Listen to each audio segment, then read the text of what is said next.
everyone, I'm Vanessa and today I'm here to do my December wrap-up.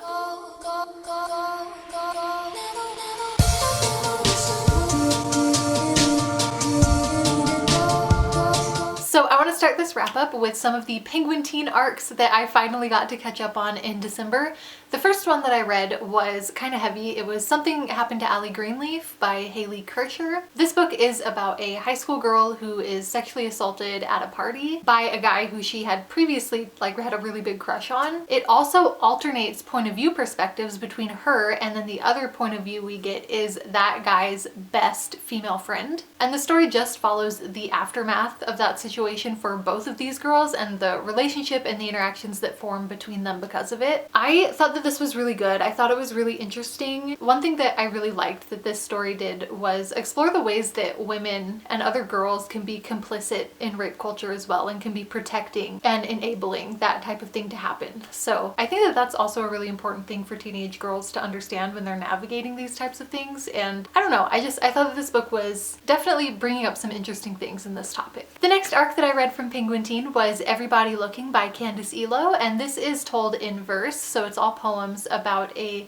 girl, and she's like the first generation American daughter of an immigrant, and it kind of explores her relationship with her father, who is an immigrant, and kind of the expectations and the pressures that are put on her, you know, with her education and her future and everything like that. But then it also kind of delves into her relationship with her mother, because her mother is struggling with, I would assume, some mental health issues and addiction and things like that, and her relationship with her mother is very, very toxic and just not very good. And it kind of flashes back to different points in her life. So like some of the poems are while she's entering college, and then some of them are from her childhood. And I thought it was really good, and it worked to kind of illustrate the connection between those two. You know, the things that happen in your childhood affect what's happening when you're an adult too. And I thought that that was really cool. And then the last thing that I read from Penguin Teen this month were the first two books in the Flyy Girls series, which is a series of like really short, I don't know if they're novellas, but they're I think they're only 150 pages or so, that follow this group of girls at this high school that are kind of like a friendship group. The first one is called Lux, the New Girl, and it is about Lux, who has gotten into trouble at her old school. She was fighting and having a lot of anger and stuff, which is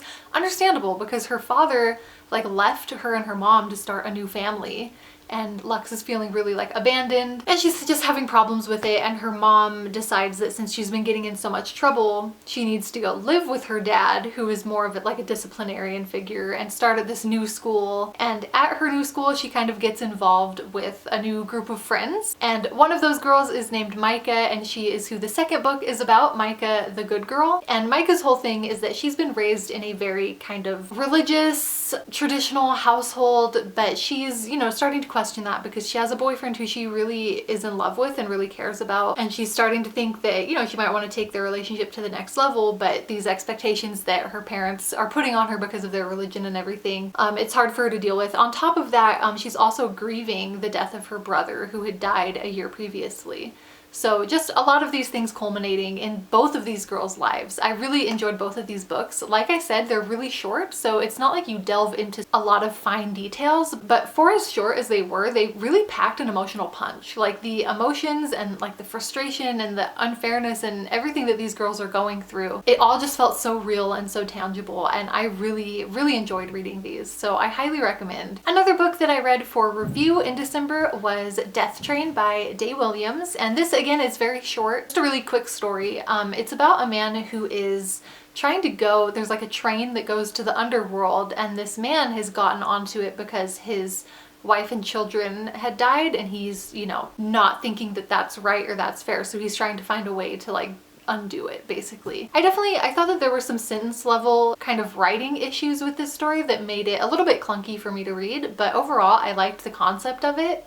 And there were some really interesting scenes in here too. Like the different cars of the train, he's meeting all these different undead people, and there's a scene at the end where he fights death, and it was a cool concept. So those are all of the review books that I read in December. And then as far as just books that I picked up just because, which finally it feels so good to be able to do that again, I read Roomies by Christina Lauren, which I just loved. I love Christina Lauren. Everything I've read from her so far has been really good. And this book, I don't know if it's because it was finals week and I was just so burnt out and exhausted and like starved for serotonin. But I read this book in one sitting. I just devoured it. It was like a starving person being given a cupcake.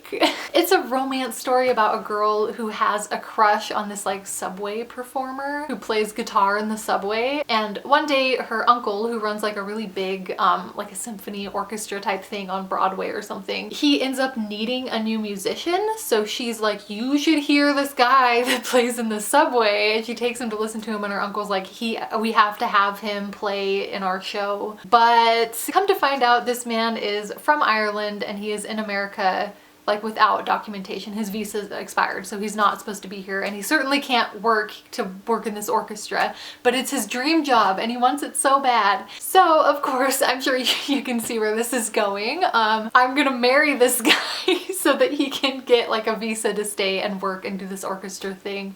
And obviously, you know, a good old fake dating / marriage of convenience trope ensues. Like I said, I just ate it up. The next thing that I read for fun. I read this because I did my senior project on Dracula, and specifically Mina Harker's character, and kind of the respect that people have not been putting on Mina Harker's name. That's all I can say. And my teacher mentioned, I don't know if he's read this or if he likes it or not, I'm hoping not, but he mentioned the graphic novel series League of Extraordinary Gentlemen, because Mina Harker is actually like the leader of this superhero group of other Victorian literature characters. I figured I would read it so that I could, you know, incorporate that portrayal into my project. It turned out to be a 10,000 million times worse than I thought. Honestly, this should have been on my worst books of 20. I think that this was probably the worst and most horrible and offensive thing I read in 2020. But I think I forgot to put it on the list because it doesn't even feel like it should count as a book. Like, it's just garbage to me. So,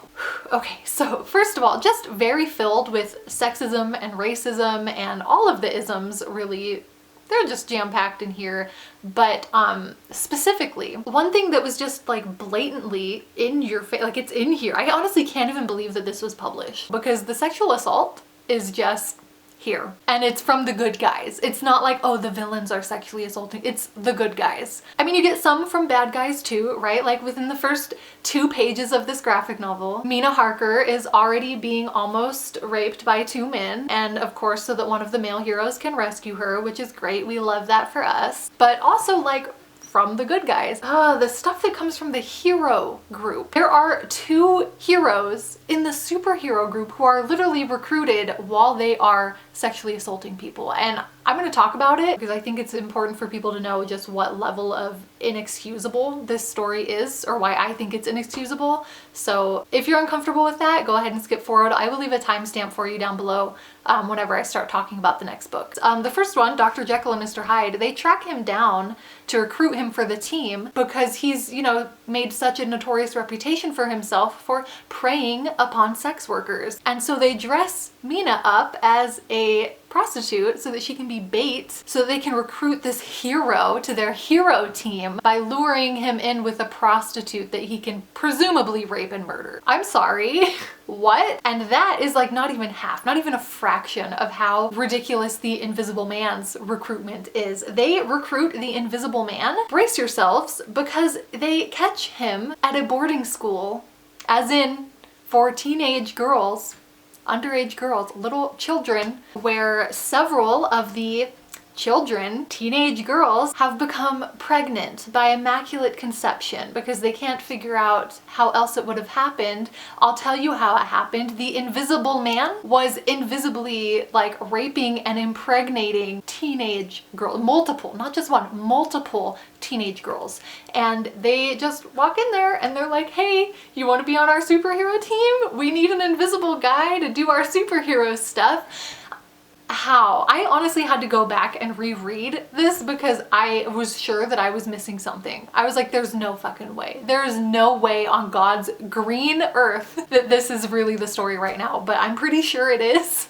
And I just don't. If I ever meet the guy who wrote this shit, I will literally fight him in an Applebee's parking lot. I'll say it. I don't care. Alan Moore, Kevin O'Neill, I don't know who you are. Square up. I'm ready to go. Anyways, on to better things. The next book that I read was Mexican Gothic by Silvia Moreno Garcia. This book was so good. It is your typical Gothic romance horror story, but it is set in Mexico, and it takes a lot of those like genre conventions of the typical white European Gothic thing and inserts this new perspective on them, which I just absolutely loved. And the story itself, oh, it was so good. It was so weird and so brilliant and so good. I do know that a lot of people didn't like the ending. They thought it was, you know, weird in a bad way. I personally thought it was weird in a good way for me, so I loved it. This made my best books of the year list. It is about a young woman whose sister has recently married into this really like rich, creepy white family, and she starts to feel that her sister's letters, like something is off. She thinks her sister might be sick or she might be struggling with something emotionally or mentally, so she goes to this mansion to see her sister and find out what was wrong, and oh boy, there's a lot wrong. There's a lot wrong, I will say that. So once again, it was just supremely weird and good and just Gothic amazingness, and I loved it. I also read The Black Coats by Colleen Oakes, and this is a YA about a high school girl who gets invited to join this like mysterious secret society of people who take revenge on men who have hurt women and were never brought to justice for it. And the deal that they offer her is that once she has done so many missions for them, they will return the favor by doing one of these missions for the man who murdered her cousin. And no justice ever happened. I think her cousin definitely is, but I think she is too. They are black, so obviously that's another layer of like injustice there that this girl is like dealing with when she gets this invitation. So she joins the club and things spiral from there. I thought that this was a really interesting book. It definitely delves into this concept of like justice versus vigilante justice, and definitely really interesting, and it was also like fun to read. You know, it kept,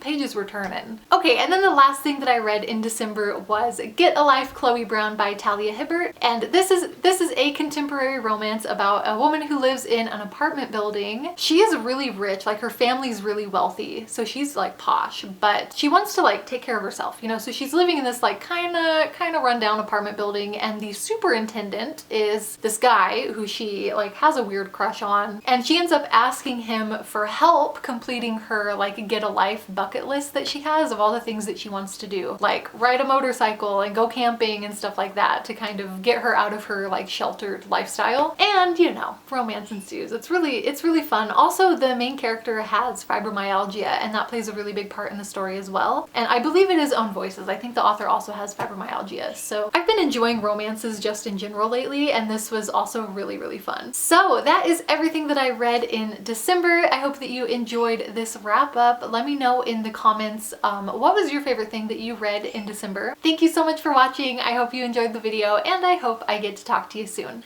Bye!